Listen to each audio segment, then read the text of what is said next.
तर मित्रांनो, मी विजय सूर्यवंशी आणि सर्पमित्र विजय सूर्यवंशी या यूट्यूब चॅनलचं सर्वांचं स्वागत आहे.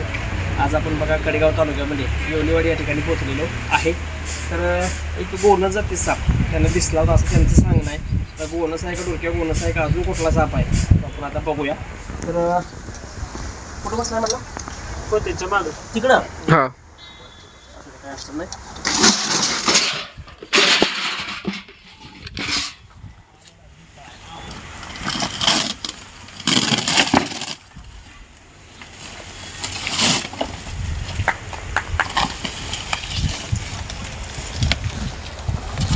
अजून आपल्याला दिसलेला नाही. थोडंसं आपल्याला बघावं लागेल टॉर्चनं.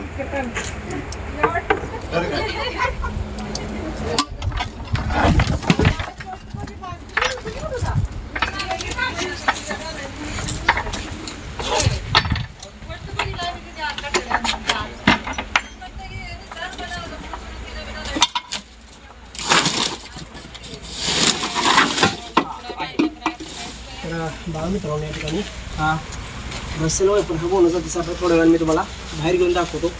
टेन्शन तुम्ही अजिबात घेऊन आला दिसतो आपल्या तो चेतावणी देणार आहे.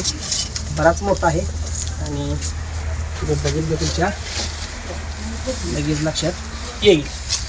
तर बघा खूपच लांबलेला आहे. तर कमीत कमी बघा 4-4.5 फुटाला लांबलेला असावा आणि इकडं त्याचं थोडं दिसतंय आणि तो आपल्याला वॉर्निंग देण्याचं काम करतो.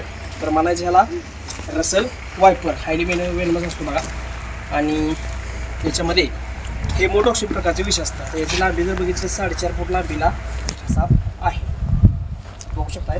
आता या सापाला जास्त वेळ असं धरून थांबायचं नसतं. बरं घ्या आता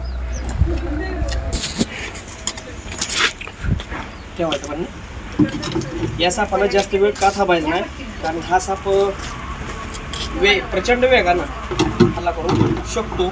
म्हणून या सापाला जास्त वेळ घेऊन थांबायचं नसतं. तर बघा याला बरणीमध्ये आपण कशा पद्धतीने पॅक करतोय.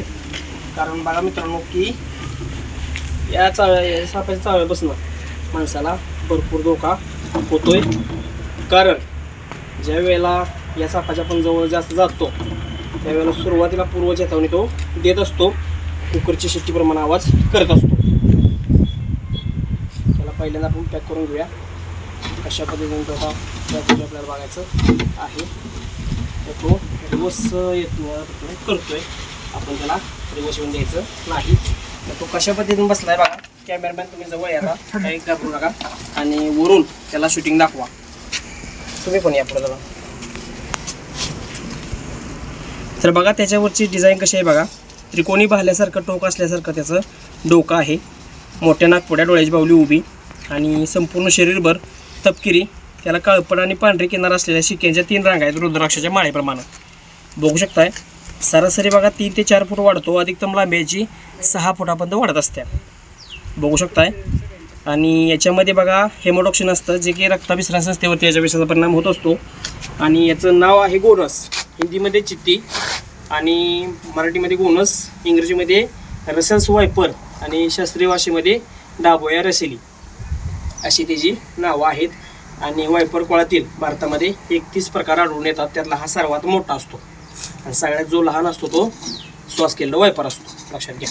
याच्या साहाय्यानं बऱ्यापैकी धोका होतो माणसाला. त्यामुळं याच्या जास्त जवळ जाण्याचा प्रयत्न करायचा नाही. आजगर समजून पकडायचा प्रयत्न करायचा नाही.